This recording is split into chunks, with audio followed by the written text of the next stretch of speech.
বুঝছো, সর্বনিত চাকরি এদিকে আসো, তোমার একটু কট খাওয়াই দিই। সেটা হলো তারেক রহমান আজকে একটা কথা বলছে বুঝছো, সেটা হলো ডক্টর ইউনূস মানে তারেক রহমানের ভয় পায়। তা আমি বলছি সে একটা বেলুন বুঝছো, এটা কোনো পারমাণবিক বোম না। তারেক যদি ইউনূস হলে একটা সুই নিয়ে যায়, এটাতে একটু খোঁচা দেয়, এটা ফুইটা যাবে। কিন্তু তুমি কি মনে করো? আমার আমার মনে করে না করে কিছু তারেক যায় আসে না, রহমানের ভয় বুঝছেন? পাও?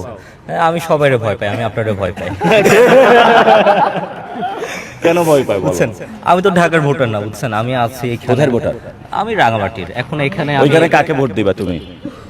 দাঁড়িপাল্লা নাকি ধানের শীষ? না, বেসিক্যালি বিষয়টা হচ্ছে আমার এই, এদিকে আসো আজকে। তুমি কি ওইখানে দাঁড়িপাল্লা নাকি ধানের শীষ? ওখানে দাড়িপাল্লার ইয়ে নাই, প্রার্থী নাই। কি আছে? ওখানে জোটের আছে, জোটের কে আছে?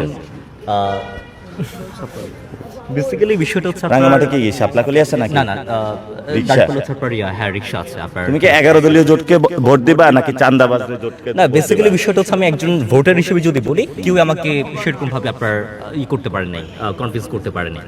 আমার পাহাড় নিয়ে যে ভাবনা, আমার সবকিছু নিয়ে ভাবনা, আমার দেশ নিয়ে ভাবনা, অ্যাজ ইউজুয়াল কোনো কোনো কথা নেই। সো আমি কেন আমার 1800 টাকা পাহাড় নিয়ে ভাবনা কেন তোমার? পাহাড় নিয়ে ভাবনা হচ্ছে আমি এডুকেশনটাকে বেশি আমি প্রায়োরিটি দিই। আপনার অনেক অনেক কথা আছে, একদিন আড্ডা হবে নিশ্চয়ই।